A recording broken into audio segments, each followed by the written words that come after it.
Yo creía a ciegas en su palabra, que no miente.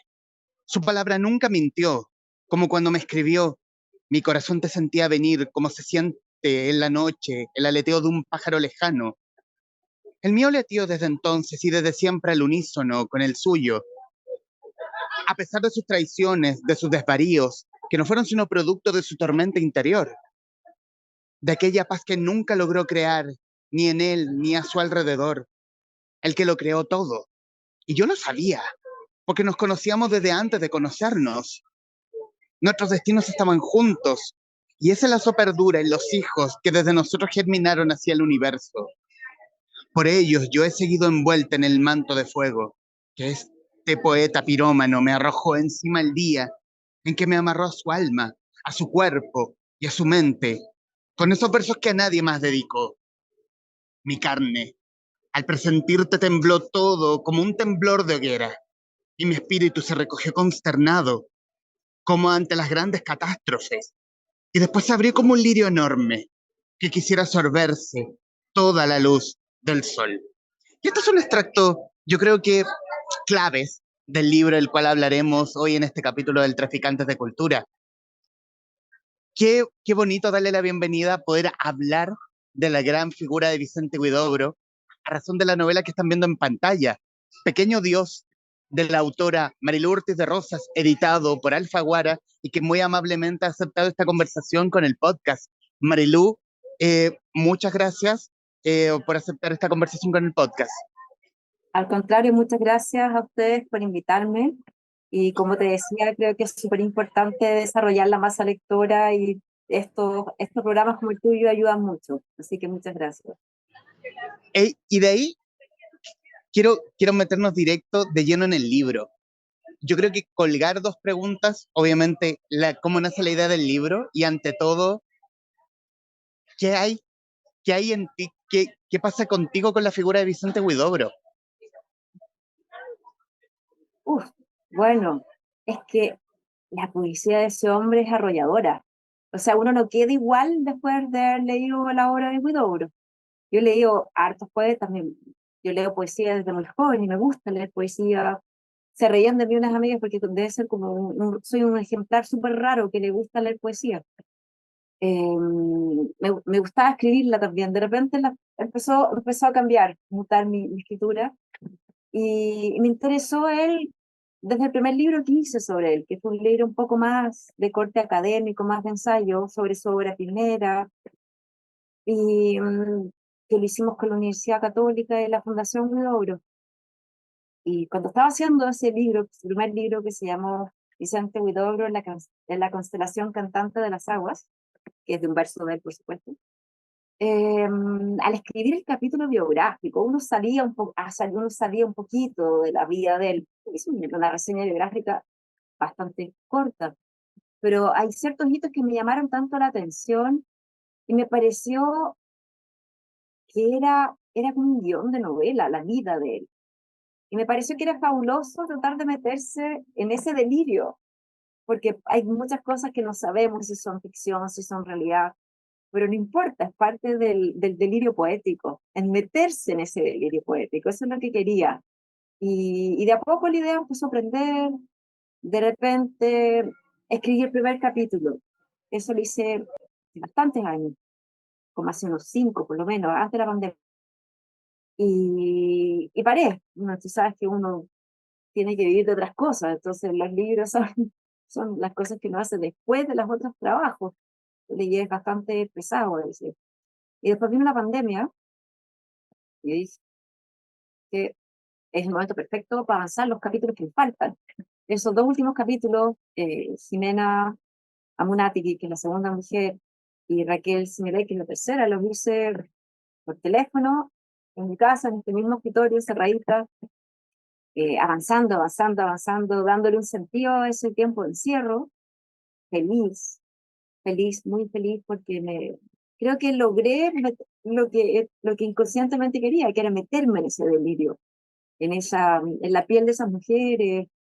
En el camino descubrí que Manuela Portales es pariente mía, no lo sabía. Y fue súper lindo también. Y eso, y meterme, como reconstituir un hilo conductor.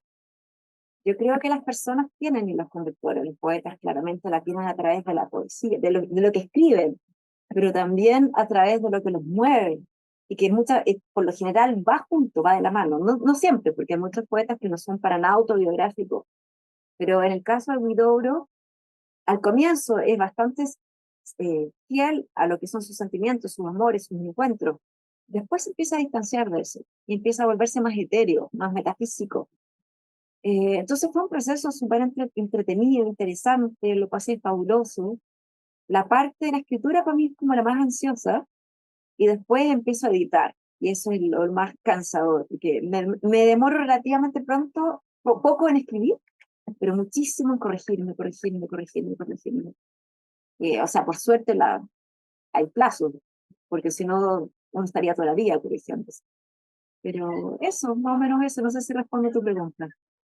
Y abordar, y es una forma muy interesante, porque esta es la descripción de una biografía sentimental de Huidobro en las voces de sus tres mujeres, de las tres mujeres que compartieron vida con él, que es Manuela Portales, la llamada Muda, la Musa, Jimena Munátegui y Raquel Signoret, que es la viudita. ¿Por qué abordarlas? ¿Por qué abordar la vida de Huidobro en la voz de ellas? ¿Sabes por qué? O sea, primero, porque no. O Mm. sea, ¿por qué no hacerlo? Se me ocurrió nomás. No te puedo decir en qué minuto eso ocurrió, pero no sé, tal vez porque uno mismo es mujer. Entonces yo dije, bueno, yo había hecho otro libro en que me metí, que es sobre un hombre, un pintor, y lo escribí también desde su perspectiva, desde su voz. Un yo que es un hombre. Pero acá, Huidobro y yo somos muy distintos. Entonces esa sensibilidad era muy distinta. Él es un hombre como muy pagado de sí mismo, un pequeño Dios. Yo soy más humilde. Me costó menos identificarme con las mujeres que tratan como que se deslumbren con este personaje. Me imagino, no me costó nada ponerme en la piel de ella, en en todo lo que les fue pasando, en su historia.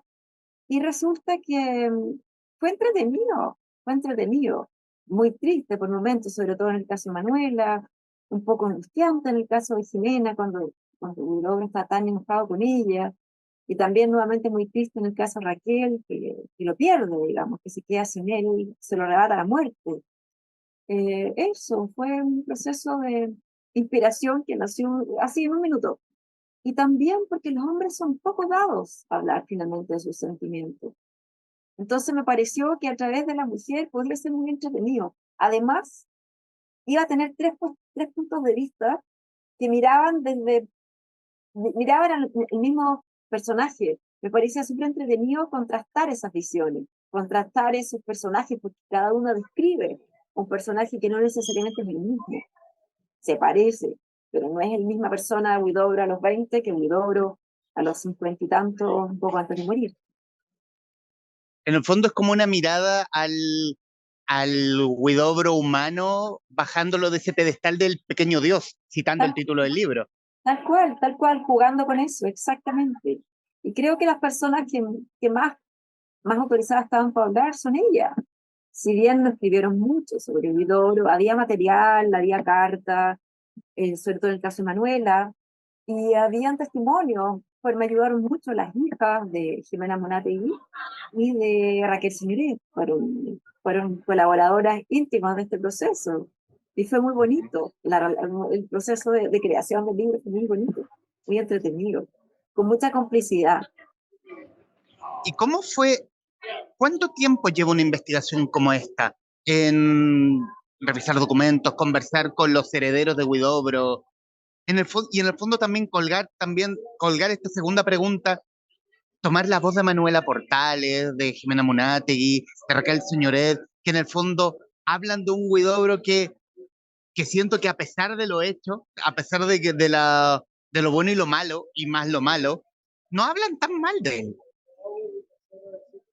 Y ahora bien, Manuel, o sea, sí, tenía cosas que no son muy loables, pero también tenía cosas muy buenas, como todos somos seres hechos de luces y sombras. Eh, y todo responde a algo. Lo que yo siempre quise dejar muy en claro es que independientemente que hay momentos de juicio al personaje, nunca se enjuicia a él como autor, como poeta, nunca, al contrario, siempre está destacado lo maravilloso de su trabajo, la maravilla de su obra poética. A ver, perdón, se me olvidó la primera parte de la pregunta, me quedé en la segunda. No, es que no, en el fondo es la mención de que a pesar de lo bueno y lo malo, o sea, de las luces y sombras del protagonista, cada una de las viudas no hablan mal de él, no son palabras de odio.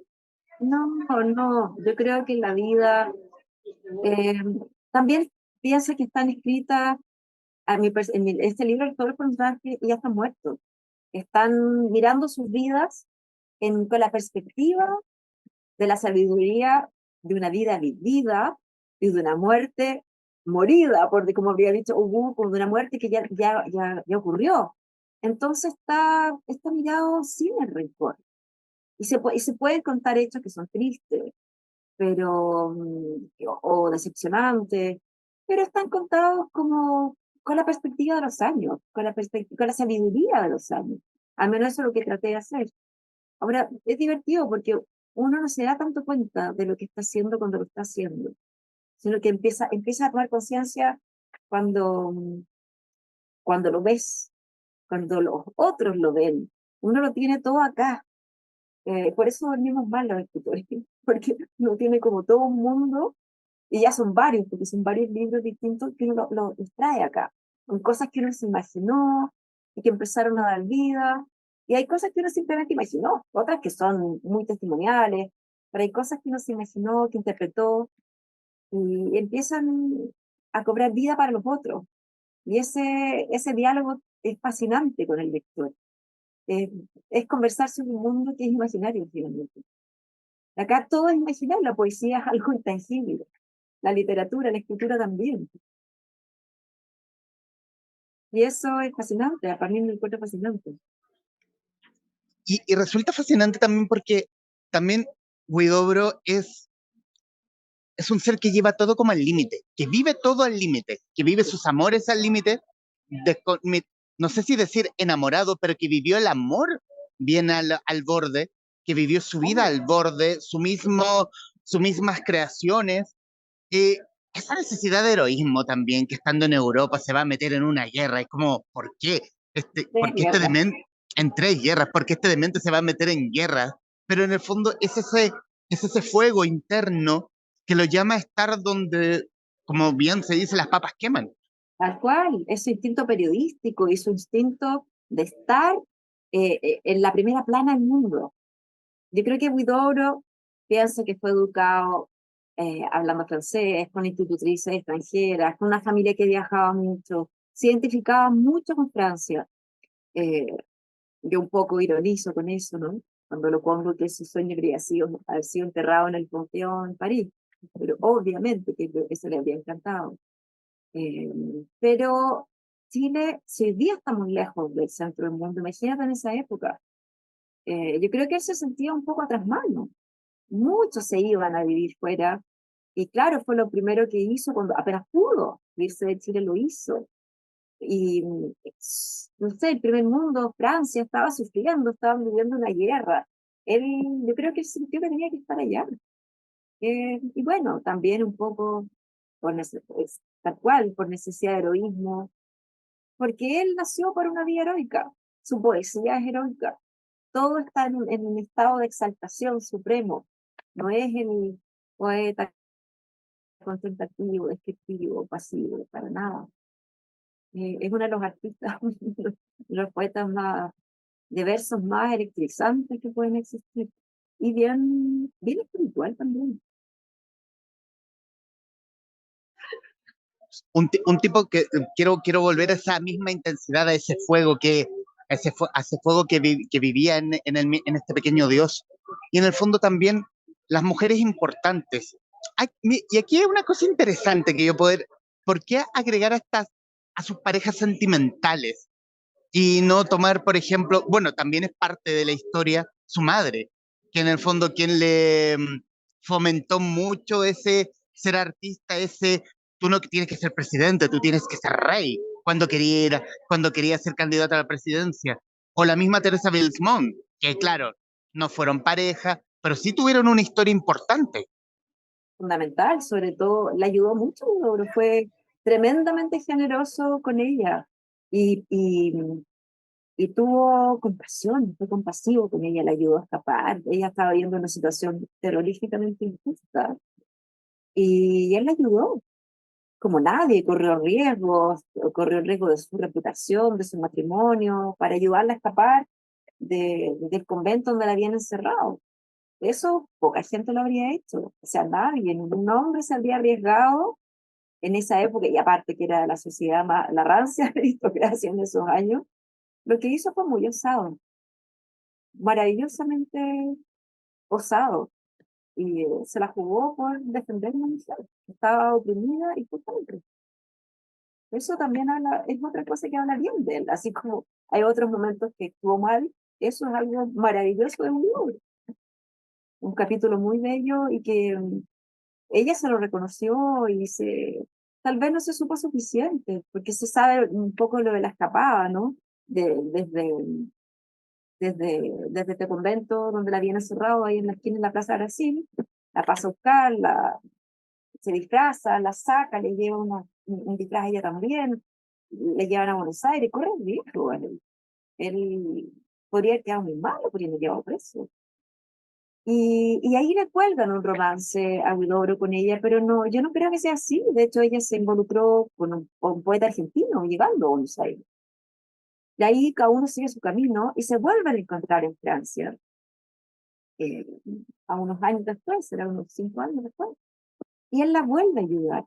Él consigue, a través de sus vínculos familiares, reunirla con sus hijas, porque a Teresa Bien le quitaron la posibilidad de ver sus hijas. Y él consigue reunirla a la madre con sus hijas. Y eso lo hizo él también, por cariño, por amistad, ¿vale?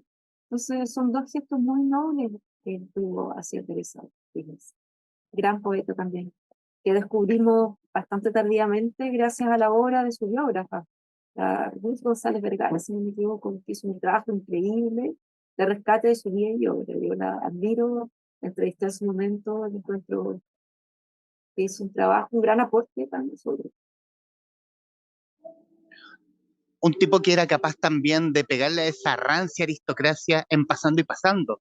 Lo que hace el quiebre con su familia, bueno, con su madre no, pero con el resto de la familia sí. Un buen rato sí, se enojaron mucho, tíos, parientes.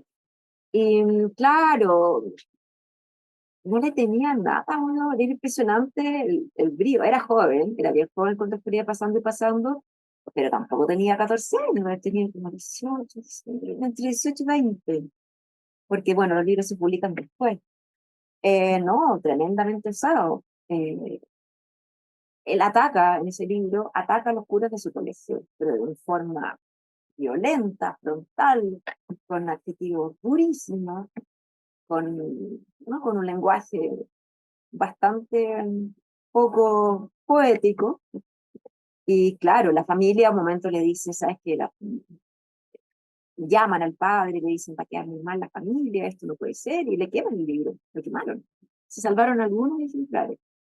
Y entre ellos el autorretrato, que es tan interesante, cuando empieza ese, que dice, nací el 10 de enero de 1893, una vieja medio bruja, medio sabia, pero dijo que yo sería un gran bandido o un grande hombre. ¿Por cuál de las dos cosas optaría? Escribió. Y después él dice, claro, que es muy antiestético ser un político, así que prefiere ser un escritor. Es muy simpático ese autorretrato. Pero lo habríamos perdido si no se hubieran salvado algunos ejemplares de esa hoguera. Pero sí, la osadía de Eudoro, también él cuando estaba felizmente casado con Manuela Portales, mi pariente,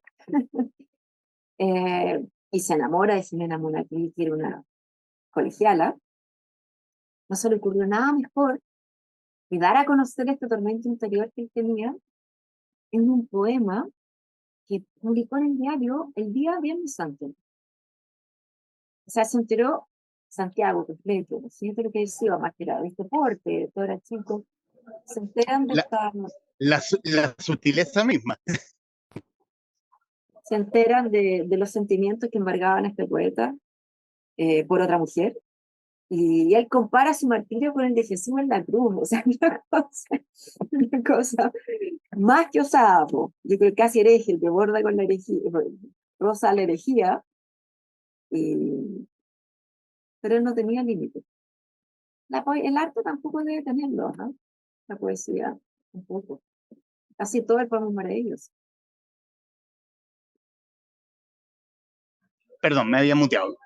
Que quiero citar una parte de esta acusación a los curas en Pasando y Pasando.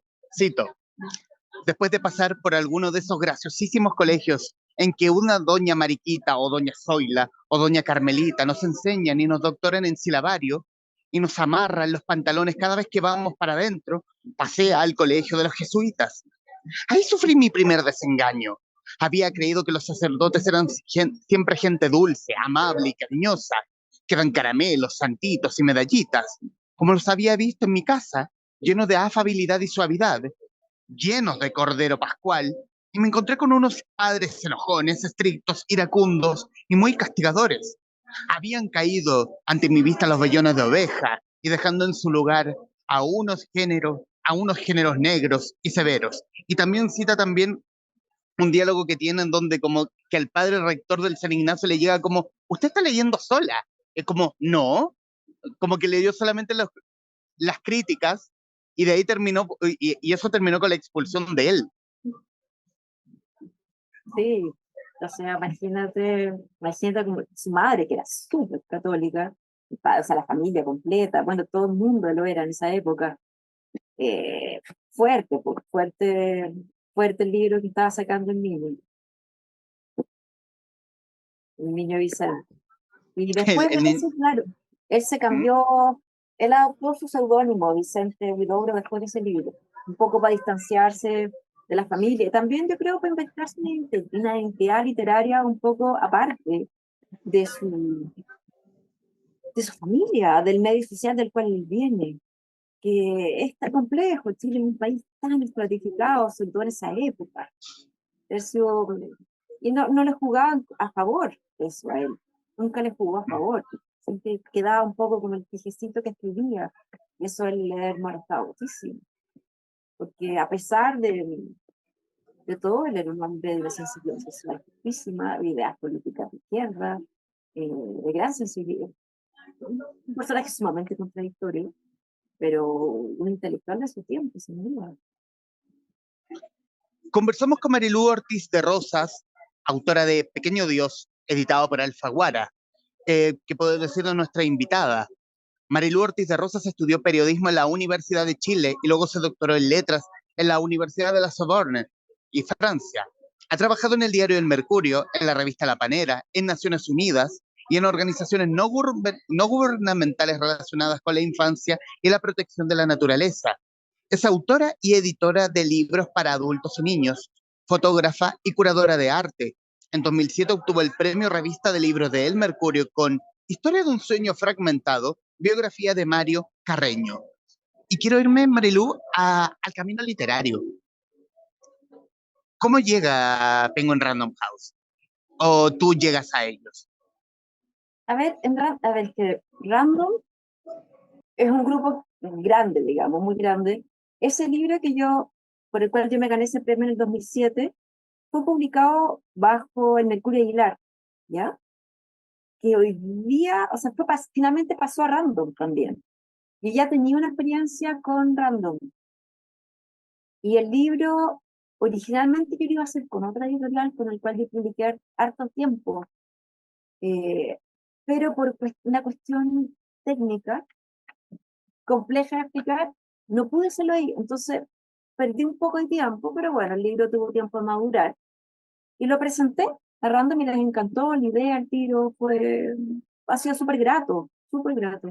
Me encantó que estuvieran Alfaguara, que es un sello muy literario, y no que me lo pusieran en un sello un poco más, no sé, pues, más de la biografía pura y dura, porque no es una biografía pura y dura, es una biografía poética, una biografía bastante onírica también.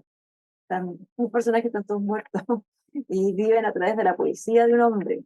Están tratando de reconstruir eh, el camino poético de él, el camino sentimental, que es lo que le da la vida a la poesía, su amor por la mujer, también por la mujer que amó, pero también por la naturaleza. Huidobro, un poeta tremendamente cercano a la naturaleza. Y eso también está bien presente en el libro. Su relación con otros intelectuales, sus amistades, sus grandes amigos, que algunos de ellos se vuelven grandes enemigos, la pulsión con que escribía, el temperamento, estas peleas, estas cosas que se inventaba, su necesidad de ir a la guerra, su insatisfacción intelectual, que él lo hacía buscar y más, y más, y más, y más. Eh, Eso, hay algo más detrás.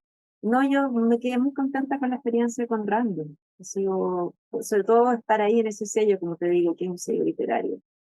Muy feliz, muy agradecida. Quiero volver a las protagonistas, a estas narradoras que cuentan la vida, hablar de si hay puntos en común fuera de la convivencia con el poeta. ¿Qué puntos de común hay entre Manuela Portales, Jimena Munátegui y la misma Raquel Señoret? Primero se me olvidó decir que tengo otro libro también que está que hoy es parte del grupo Random, que es un libro que hice sobre Roberto Mata y que fue publicado en Taurus, que hoy día también es que hoy día es mucho, en esa época era Grupo Santillana, ahora es Random. Ya, ¿qué tienen en común las tres mujeres? O sea, yo me fijé más como en las diferencias. O sea, evidentemente lo común, que las tres se enamoraron de un poeta, que las tres lo amaron y lo perdonaron, pero yo diría que yo veo tres diferencias súper importantes. Manuela es como la mujer de un solo hombre. Ella amó a Huidobro y nunca más pudo, o no se supo, pero según todo lo que conversé con sus familiares, con sus hijos y nietos, no amó a nadie más. Ella es la mujer de un solo hombre, Vicente Huidobro. Jimena es la mujer de dos hombres. Amó profundamente a Huidobro y amó profundamente a Godofredo Yomi. Dejó a Huidobro por Yomi y fue intensamente feliz en este segundo matrimonio, como fue muy feliz los primeros años de su primer matrimonio con Huidobro. Pero es una mujer de dos hombres, muy marcada. Y la tercera, poliamor. Ella estuvo enamorada de muchos hombres, tuvo muchas parejas, entonces son muy distintas. Pertenecen casi a signos distintos estas mujeres. La primera, muy conservadora. O sea, era lo normal para la época. Era, entre comillas, la mujer de la época. La segunda era muy adelantada para su época. Jimena Munaki no era una persona normal, una mujer normal para su época, no lo era. Tuvo una educación súper abierta, su familia estuvo muy involucrada en promover los derechos de la mujer, la educación laica, la educación pública. Ella estudiaba en el liceo, fue una mujer a pesar de la alcurnia que ella tenía y con mucha honra por todo el trabajo que había hecho su familia para promover la educación pública y laica. Entonces, es producto también de ese momento, de esa generación. Y la tercera es una mujer que incluso hasta el día de hoy sería una adelantada, un caso raro, muy libre, vivió, casi creció en Europa, es un personaje súper interesante y muy poco conocido, que también fue poeta. Y la obra de Raquel Señoré es muy interesante. Por eso me pareció súper importante que se conociera su trabajo, su aporte. Una mujer genial, absoluta, extraordinaria. La admiro mucho a Raquel, las tres. Es fascinante el libro porque fuera de contar la vida del mismo Huidobro, cuenta la vida de estas tres tremendas mujeres.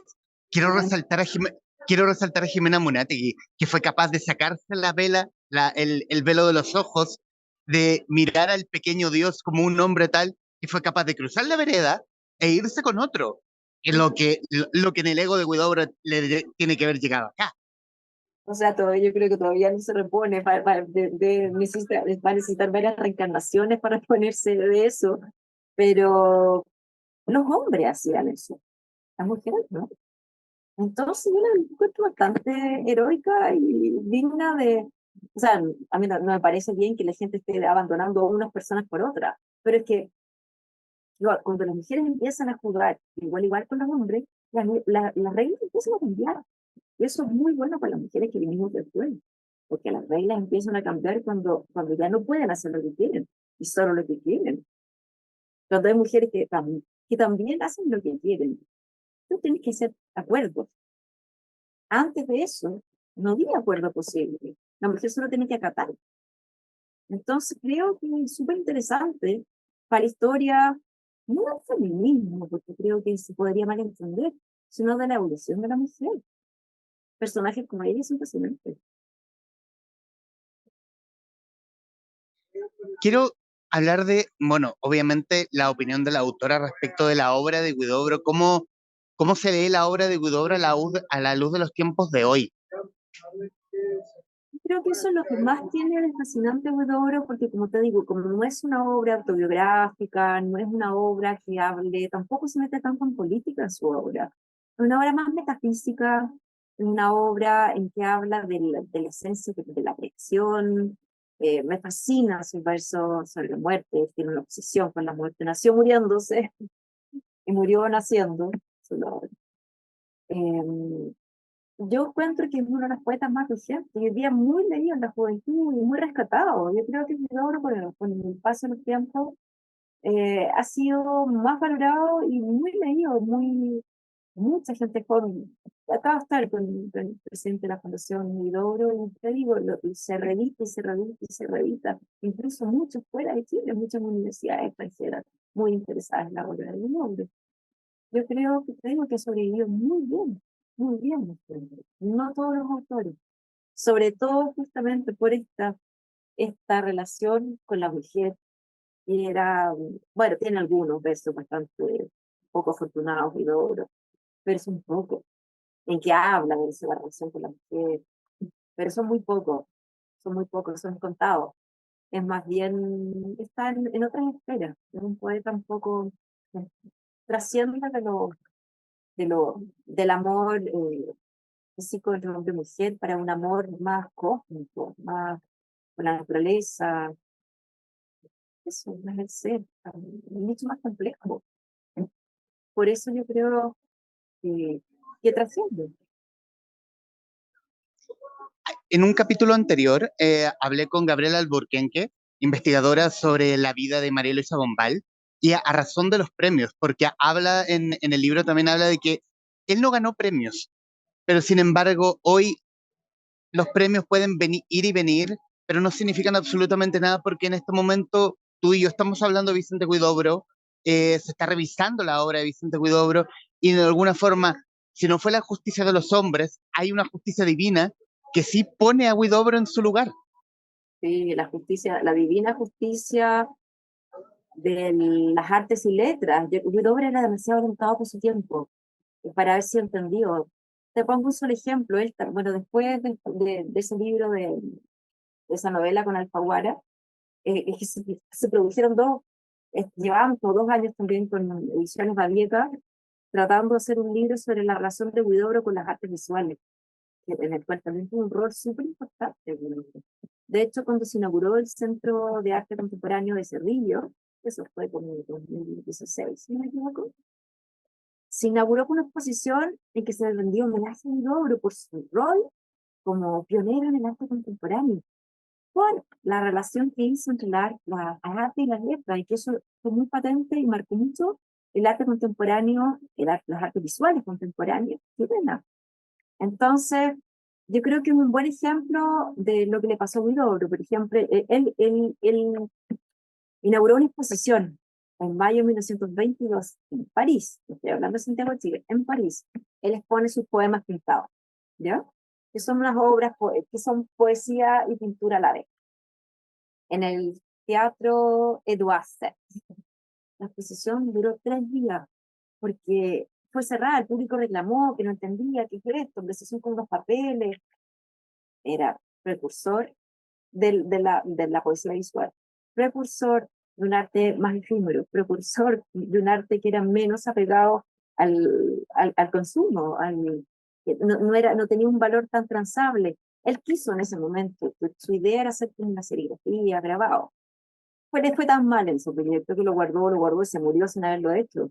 En el 2001, en el Centro de Arte Reina Sofía, el Museo Reina Sofía en Madrid, gracias a su director, que es un hombre muy culto y gran admirador de Huidobro, Luis María Bonet,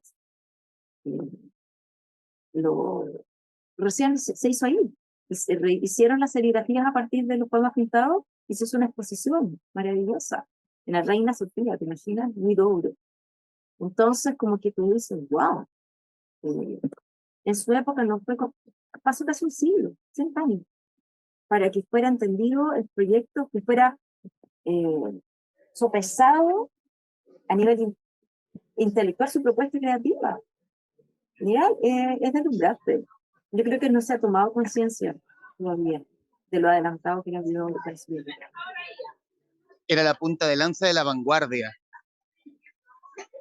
En las artes y en las letras. Tiene otro libro, Adán, en el cual hace un paralelo muy entretenido, un cruce muy entretenido con la ciencia, y que empieza, aparte que los versos son maravillosos, cuando empieza a elucubrar sobre la creación de la vida, cómo se crea Adán.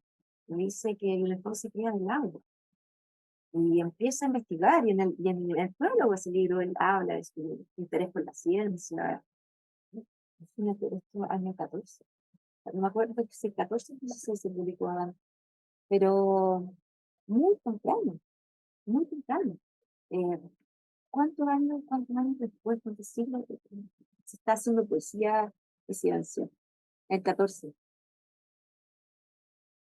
El primer el 14 lo publica 2 años después. Imagínate. Hace más de un siglo. Un siglo y 10 años, exactamente. Uno se queda sin Mar palabras. Y Marilu, la belleza de esos versos son conmovedores. Marilu, ¿y para quién va a ver esto? ¿Y quién ha oído hablar de Vicente Huidobro? A tu juicio, obviamente. ¿Qué libro es la clave para decir, con este libro puedes entrar en Vicente Huidobro?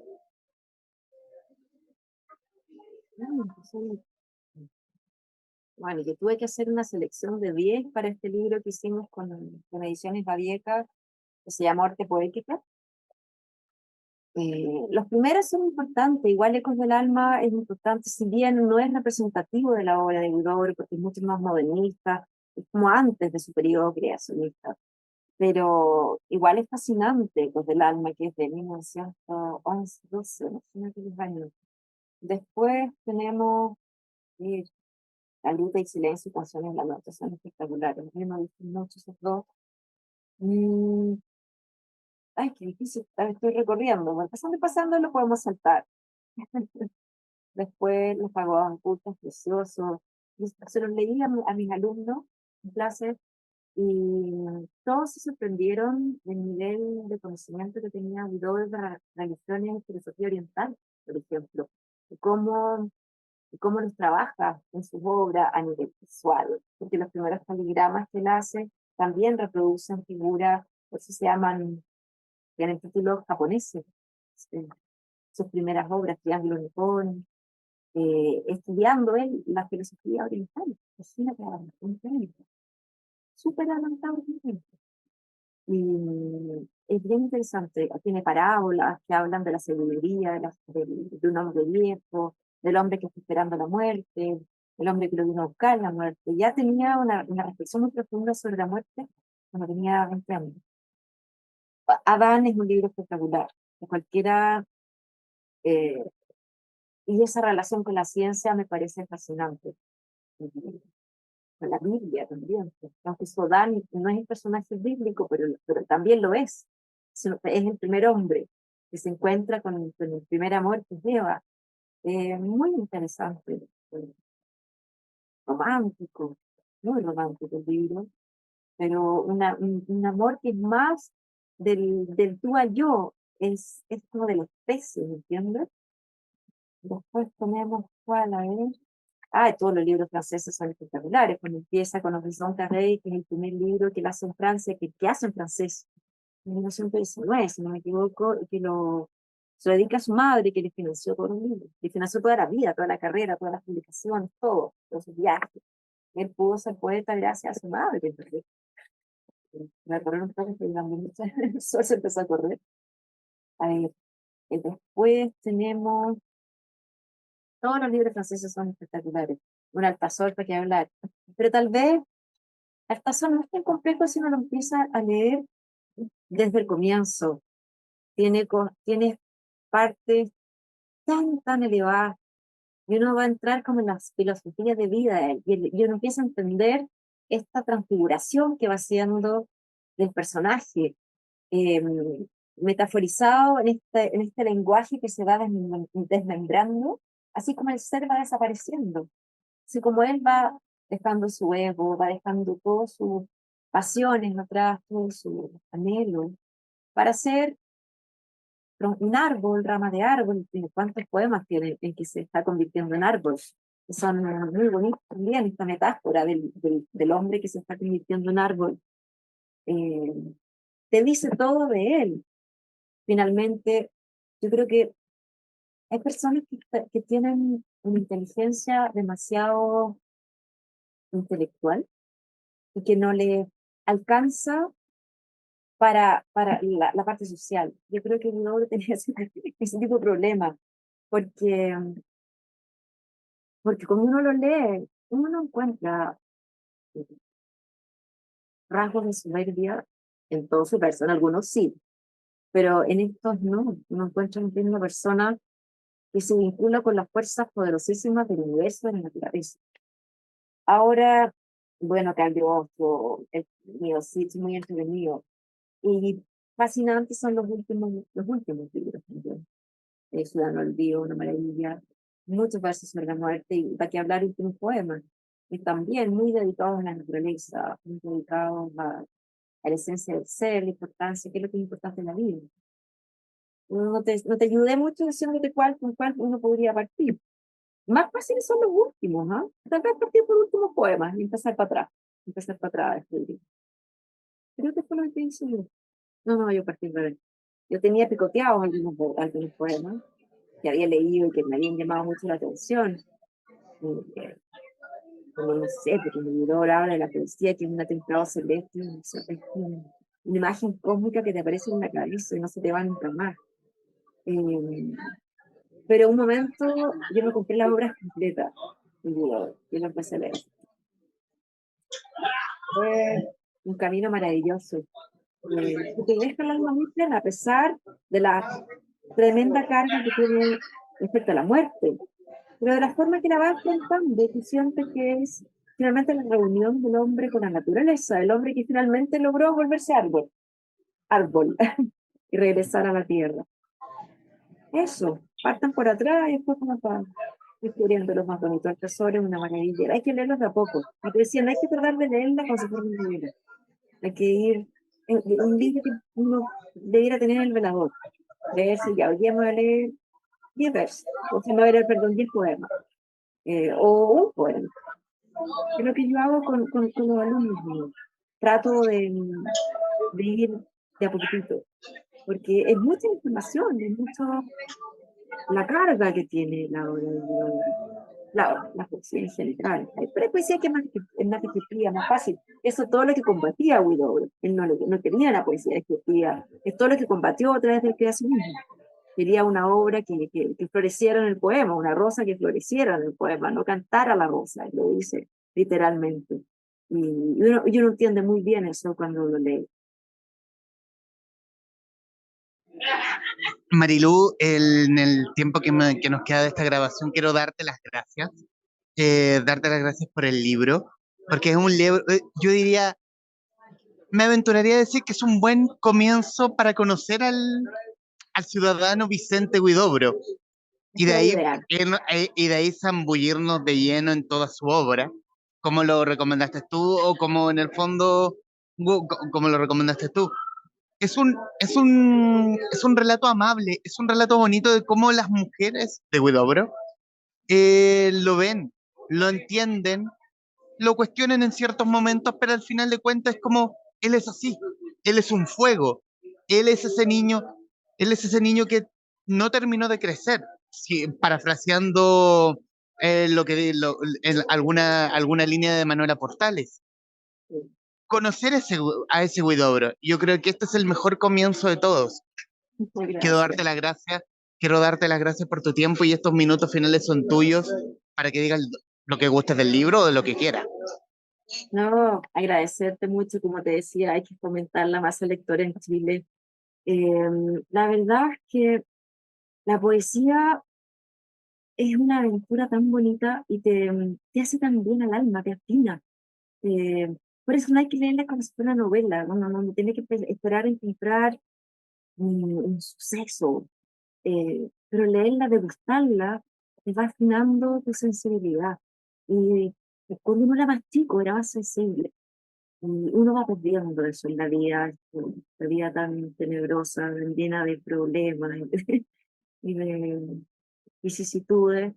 Cuando tú vuelves a leer a Aurora, vuelves a lo más puro, porque él te lleva de vuelta a la naturaleza, que todo el mensaje que te tienen hoy día, todos los pueblos originarios, todo el mensaje universal está ahí. Pero su poesía a mí me saca una sonrisa, a veces una lágrima, y creo que es lindo, me encanta leerlo con otros, es muy rico leer un verso, compartirlo. Y yo le recomendaría eso a las personas que, no, que se lean de vez en cuando.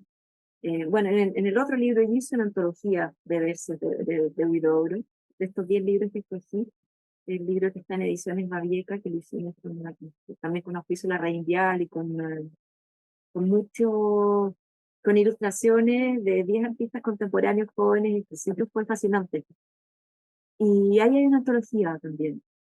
Y que se, no te gustarse un poema, si esta noche antes de dormir me voy a leer este poema. O esta mañana levantando con el desayuno, me voy a tomar mi café. Tu día va a ser distinto. Tu día va a ser distinto. A veces uno, yo mismo no alcanzo, por eso me obligo a, a estar en esto por trabajo, porque soy todo un trabajólico, porque me afina el alma de todas maneras.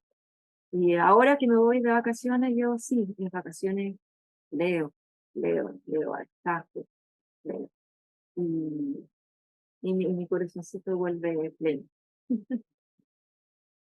Les deseo lo mismo a los lectores. Y a Marilu ti, Ortiz de Rosas, muchísimas gracias. te agradezco mucho, comparto todo lo que has dicho respecto a la poesía, no sé si entenderla, pero sentirla. Eso a mí me gusta de la poesía, por lo menos. Quizá no la entiendo tanto, pero es como sentirla como algo me causa, Exacto. algo te Y te vuela. eleva, te eleva, Ajá, te ujú. eleva. Te saca de la cotidianidad para ir unos pasitos un poquito más arriba. Eso, pues muchas gracias a ti. Felicitaciones por tu programa. Se necesitan muchas iniciativas como la tuya. Marilu Ortiz de Rosas, autora de Pequeño Dios, editado por Alfaguara en conversación con los traficantes de cultura. Mi estimada Marilu, qué placer esta conversación. Igualmente, digo, un abrazo muy grande y hasta la próxima. Espero. A quienes nos están viendo y escuchando, gracias por estar ahí. Adiós.